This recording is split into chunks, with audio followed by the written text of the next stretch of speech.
Avokati serb Čedomir Stojković ka shkruar mbi raportimet e medjave botërore për safarin e snajperëve organizuar nga njësitë famkeqe të kriminalëve serb Radovan Karadzic dhe Ratko Mladic për vrasje rekreative në Sarajevo gjatë rrethimit në vitet 92-96, për të cilat një prokuror italian ka nisur hetimet. Stojković ka publikuar pamje të Aleksandar Vučić nga ajo periudhë që tregojnë se ai mbante një pushk ose snajper teksa po shotiste kodrat nga ku gjuajtjet me snajper vranë civil në Sarajevo. Zika Helez, ministri i mbrojtjes i Bosnia e Hercegovinës, tha vitin e kaluar se Vučić qelloi civilët në Sarajevo me snajper. Pavarësisht provave gjithnjë më intensive, prokuroria publike në Beograd nuk nis hetime, edhe pse mediat botërore shkruajnë se safari i snajperëve morbid ishte organizuar nga vrasësit që vinin në Beograd, e më pas nga pjesëtarët e ushtrisë serbe në kodrat përreth Sarajevos, ku do të vriteshin rekreativisht njerëz me snajper për një tarif 100.000 eurosh aktuale. Në anën tjetër, arma që Vučić e mban në kodrat rreth Sarajevos në atë kohë në mënyrë të papërmbajtshme ngjan me ndonjë version të pushkës snajper. Kështu mund të mendojmë për arsyet pse prokuroria në Serbi nuk përgjigjet për temën e re.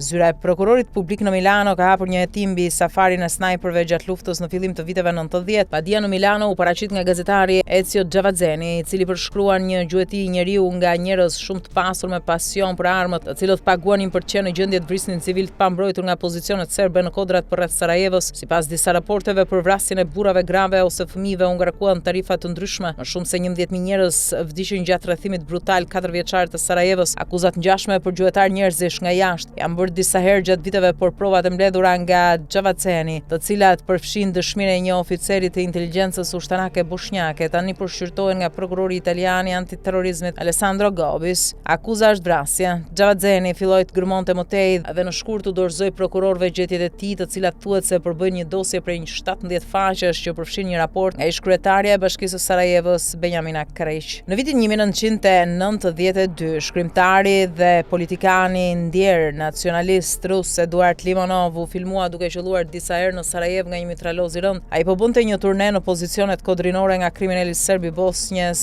Radovan Karadzic, i cili më vonë u dënua për gjenocid nga gjykata ndërkombëtare në Hag. Prokurorët dhe policia italiane thuhet se kanë identifikuar një listë dëshmitarësh, ndërsa përpiqen të përcaktojnë se kush mund të ketë qenë i përfshirë.